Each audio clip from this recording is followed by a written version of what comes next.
बिस्मिल्लाहि वल्हम्दुलिल्लाहि वस्सलातु वस्सलामु अला नबिय्यिना मोहम्मद। अस्सलाम वालेकुम, क्या हाल है आप सबका। तो मैंने इंट्रो किया है चेंज, जिसमें हम अल्लाह के नाम से स्टार्ट करेंगे, अल्लाह की हम्द सना करेंगे और हज़रत मोहम्मद सल्लल्लाहु अलैहि वसल्लम पे दुरूद सलाम भेजेंगे। तो ये है भी शॉर्ट सा और इसमें सारा कुछ कवर हो जाता है। सो अल्हम्दुलिल्लाह मेरा जो सर्जरी हुई थी वो हुई थी 16 जनवरी को। और अल्हम्दुलिल्लाह पहले से मैं अब बहुत बेटर हूँ, लेकिन फिर भी थक जाती हूँ। पर ऐसे कह लें कि मेरी 60 to 70% एनर्जी रीगेन हो गई है। नॉर्मली जब ट्यूमर रिमूव किया जाता है तो इतना बुरा हाल नहीं होता जितना मेरा हो गया था। उसकी वजह ये है कि मैं 9 आवर्स एनेस्थीसिया में थी। और उसकी रीज़न ये है कि जो मेरा ट्यूमर था ना वो बहुत हार्ड था। एमआरआई में पता चल जाता है ट्यूमर को देख के कहाँ है क्या है, ज़ाहिर है तभी न्यूरोसर्जन किस जगह से उन्होंने जो है वो कट करना है क्या करना है। लेकिन यह है कि जो उसकी क्या कहते हैं कि उसकी शेप या उसकी कंसिस्टेंसी, सारी शेप नहीं कंसिस्टेंसी और उसका टेक्सचर, वो सारा तो जो है ना डायरेक्ट देखने से ही पता चलता है। तो डॉक्टर ने बोला कि ज़्यादा टाइम इसलिए लगा था कि आपका जो ट्यूमर था ना वो नॉर्मल जो ब्रेन ट्यूमर्स होते हैं उनसे काफ़ी ज़्यादा हार्ड था। तो जो यूटेरस में ट्यूमर्स होते हैं ना उनको रिमूव करने के लिए एक लूप होती है कोई इनकी इक्विपमेंट मेडिकल की, तो वो यूज़ की उन्होंने और उससे ब्रेन से उन्होंने थोड़ा थोड़ा स्क्रेप कर करके उन्होंने ट्यूमर रिमूव किया था। और इस वजह से 9 आवर्स में एनेस्थीसिया में थी। खैर, और एम्बोलाइजेशन भी डॉक्टर ने बोला कि आपकी हमने चूंकि की थी इस वजह से आपका ब्लड लॉस नहीं हुआ है। एम्बोलाइजेशन ये थी बेसिकली ट्यूमर को जो जिन आर्टरी से ब्लड जा रहा था उनको ब्लॉक किया गया था। यहाँ पे मेरे एक कट लगा था और फिर स्टिच लगा हुआ था, ये जो मेन कैरोटिड आर्टरी होती है। और मैं दिखा नहीं सकती, हिजाब है, और ना अभी तक यहाँ पे इतना मोटा निशान बना हुआ है। और यहाँ पे भी था। और उसके अलावा यहाँ पे ये जो वेन होती है, आर्टरी होती है, ये भी था।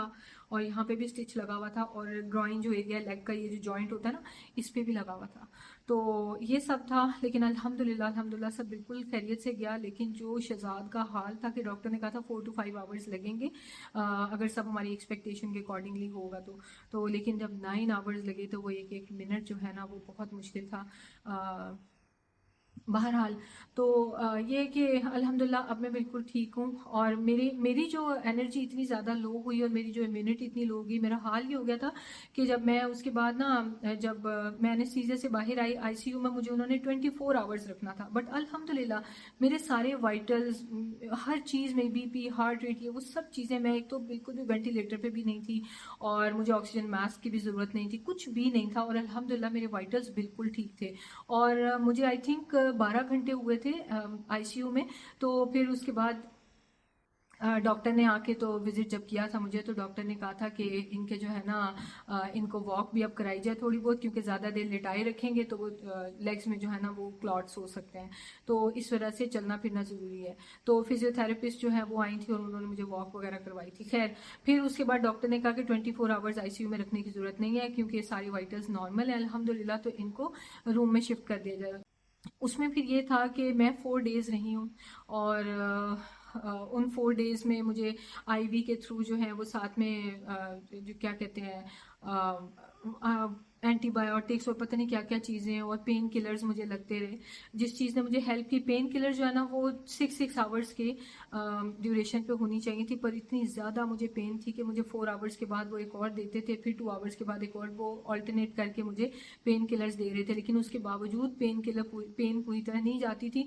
और मैं उनसे कहती थी मुझे और दे दें पेन किलर्स, तो कहते थे नहीं इतनी ज़्यादा नहीं, ओवरडोज नहीं कर सकते हम।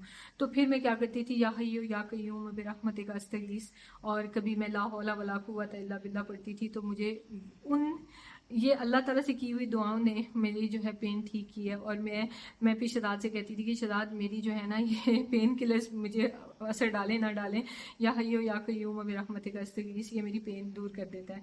और ये है कि मैं जो है मेरी सारी यहाँ पे बैंडेज लगी हुई थी, ये मेरा ना इतना टोटल एरिया के हेयर रिमूव हुए हैं। और यहाँ पे ऐसे करके ना, और इधर कान से आगे, वो तो मैंने आपको दिखाया भी था ना, कान से आगे तक मेरा यहाँ तक स्टिच है। और यहाँ पे बिल्कुल यहाँ से शुरू होता है। तो ये है कि, और उसके बाद बोन, जो मेरी स्कल बोन है उसको कट करके ना, तो ड्रिल करके उसको निकाला गया। और फिर ट्यूमर को रिमूव किया गया, फिर बोन वापस लगाई है, और साथ में टाइटेनियम प्लेट्स जो हैं उनके थ्रू बोन को सील कर दिया गया। और फिर स्किन जो है वापस स्टिच कर दी। अब खौफनाक लगता है ना सुनने में।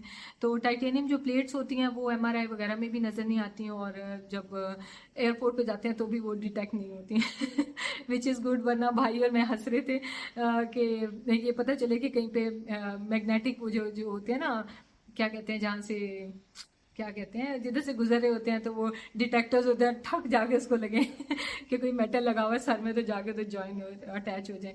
एनीवेज, तो इस तरह से था। 4 दिनों के बाद डॉक्टर ने मुझे खुशी खुशी डिस्चार्ज कर दिया कि आप बिल्कुल सही होती जा रही हो और बिल्कुल ठीक हो, तो आपको हम अब डिस्चार्ज कर देंगे। तो और उन्हीं उसी दौरान मैं हॉस्पिटल में जो है मैं चलना फिरना भी शुरू हो गई थी, और थोड़ा थोड़ा ना हेल्प के साथ, अपने तौर पे नहीं। फिर मैं घर आके तो जो है वो मुझे रेस्ट करना था। अभी तक भी मुझे बेंड करना और मुझे सजदे करना अलाउड नहीं है, पर मुझे खड़े होकर नॉर्मल काम करना, वॉक करना, ये वो सब मुझे अलाउड है। तो इंशाल्लाह मैं बहुत जल्दी आपके पास अपनी रेसिपीज लेके आऊँगी। मैं बहुत मिस कर रही हूँ आप सबको। थैंक यू सो मच आप सबके प्यार के लिए, आपकी दुआओं के लिए। और मैंने जो अपनी वीडियो ब्लर कर दी थी, मेरा ना यहाँ पे मेरी कैरोटिड आर्टरी यहाँ से वो की हुई थी ना, तो ये सारी जगह मेरी ऐसे सूजी हुई थी, क्योंकि मैं 9 घंटे ऐसे मुझे रखा। मेरा ये कान फूल के इतना मोटा हुआ था, ये इतना मेरा सूजा हुआ था, और दूसरी तरफ ये जो ब्रेन वाली जगह थी जहाँ से मैं ऐसे सूजी हुई थी, और मेरी आँख ऐसे ना फ्रॉग की तरह आधी बाहर आई हुई थी। तो मैंने इसलिए उसको फिर ब्लर कर दिया कि मैं कभी भी यूट्यूब पे अपना इस तरह का फेस नहीं देखना चाहती। बस अल्हम्दुलिल्लाह मैं बहुत ठीक हूँ। मैं दिखाती हूँ यहाँ से आपको कुछ नज़र आ सकता है या नहीं।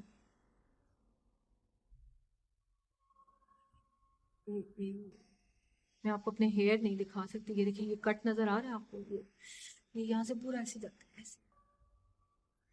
तो चले, ये थी मेरी स्टोरी। और बस अब नो मोर ब्रेन ट्यूमर, अल्हम्दुलिल्लाह अल्हम्दुलिल्लाह। मेरे 1 मिलियन जिस वक्त करीब थे, मैं कब से चुप करके मेहनत करती हूँ, स्लो स्लो स्लो मेरा चैनल बढ़ रहा था, और जब 1 मिलियन का टाइम आया तो ये नौबत आ गई। और लेकिन अल्लाह का लाख लाख शुक्र है, अल्हम्दुलिल्लाह अल्लाह ताला ने मुझे ये देखना नसीब किया कि मेरे 1 मिलियन जो है बेड पे पड़े हुए हो गए थे। और पता है, अब उसका सेलिब्रेशन करने का भी दिल नहीं चाह रहा, क्योंकि अल्हम्दुलिल्लाह अल्लाह ने मुझे ज़िंदगी दी, सेहत दी, फैमिली के साथ मुझे दोबारा मौका दिया, और मैं इंशाल्लाह दीन की खिदमत बहुत करूँगी। पर ये दुनियावी चीज़ें तो वहीं रह जाती हैं। कोई ये नहीं है कि मैं धूमधाम से कोई सेलिब्रेट करूँ तो पता चले कि 1 मिलियन, नो। अल्हम्दुलिल्लाह, अल्लाह के हर काम में अल्लाह का लाख लाख शुक्र है। मैंने आपको जो गुड न्यूज़ बतानी थी, वो गुड न्यूज़ ये है कि ये स्टेज 1 है। That means it's totally non cancerous, और अल्हम्दुलिल्लाह ये दोबारा ज़िंदगी में कभी मेरे ब्रेन में इंशाल्लाह नहीं आएगा। तो और ये है कि मुझे तो अभी भी यही लगता है कि मैं रात को फ़ोन इस तरह से इतने करीब से यूज़ करती थी, क्योंकि अब पता है क्या होता है मेरे साथ, कि मैं फ़ोन अभी भी कान से नहीं लगा सकती। अगर मैंने किसी से बात करनी है, मैं सबके साथ वॉइस नोट्स पे ही बात करती हूँ, क्योंकि मैं फ़ोन ऐसे कान से लगाया था मैंने बात करने के लिए, तो यहाँ तो कुछ नहीं हुआ, क्योंकि यहाँ सर्जरी नहीं है। मैं यहाँ पे से टीसे से उठनी शुरू, शार्प पेन्स, नीडल जैसी जो है ना वो चुभनी शुरू होगी। तो मुझे लगा कि हाँ, रेडिएशन फ़र्क तो डालती है, अभी ये एरिया सेंसिटिव है, वीक है, तो वो यहाँ पे कैसे पेन शुरू हो गई।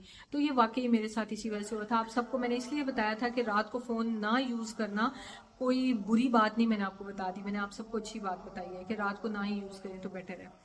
जागे ही रहना है तो तस्बीहात करते रहें। चले, मिलते हैं नेक्स्ट वीडियो में। टेक केयर टेक केयर, अल्लाह हाफिज़।